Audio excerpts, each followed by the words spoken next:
Alright, rail fans, I've got a mystery for you, at least a mystery to me. But first, let me pan over here, let you know where I'm at. I am in Portsmouth, Ohio. This is the main line for Norfolk Southern. King's Daughters Hospital is over this way.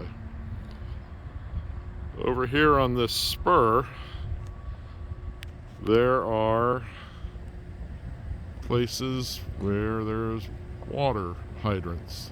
There's one. There's one there. One there. And they're all the way down through this section. All the way down the tracks there. So my question is, anybody have any idea what those are for, what they were for? Alright, I look forward to seeing what kind of comments I get back on this. Thanks.